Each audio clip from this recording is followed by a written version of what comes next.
All right, guys, here's the idea for today.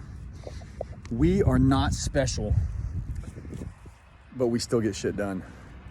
So had an interesting meeting this morning. We're here at the Palmer Pitch Project here in Austin, Texas, and had a meeting with the city this morning, and we're trying to get a system passed for life safety rails on top of these containers right here.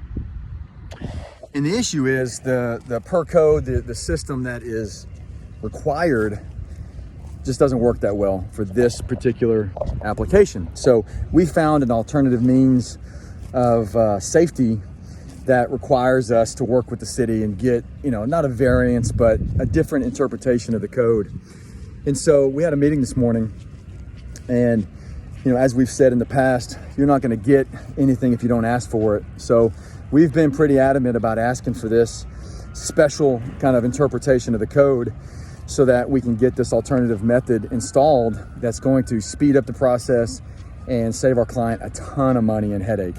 And it's even more important now because we're ending the end of the project, where we've got a lot of stuff planned, a lot of marketing events, a lot of just activations that are scheduled for this project here in about 6 weeks. And so we meet with the inspector this morning, and I start talking about, hey, this is why this is important, why we do this, and we've got this party scheduled. There's 1,000 people are going to show up for this thing. And our inspector's a great guy, but he's like, hey, look, he goes, you guys aren't special.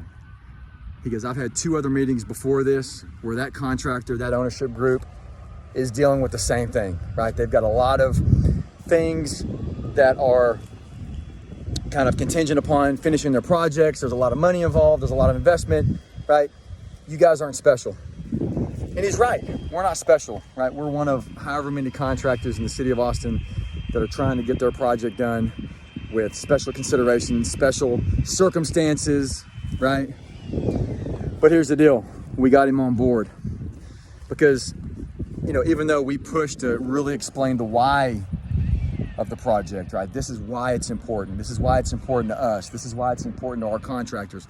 This is why it's important to our client. Sometimes that's not enough, right? Sometimes you got to go further. So that's step further for us is like, okay, how can we make it easier for you to make this decision for us, right? Because at the end of the day, our inspector has to agree with our method of construction for this particular system. He's got to sign off on it, okay?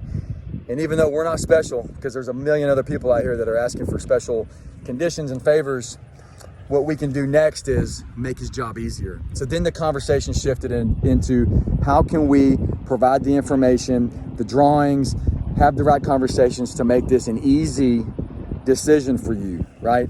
Knowing that it's going to meet code, it's going to have engineering sign off. How can we make this a simple decision for you? And that shifted the whole tone of the conversation, where he said, okay, I need A, B, C, and D.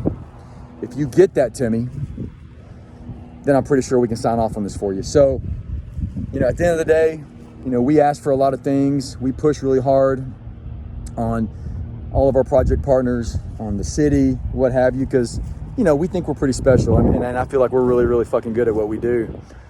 But sometimes that's not enough. Sometimes it's getting creative and figuring out ways to make a decision really, really simple. So that's it, guys. If you agree, give us a thumbs up, give us a subscribe. If you don't agree, let me know why. Put it down in the comments. Otherwise, I'll see you next time.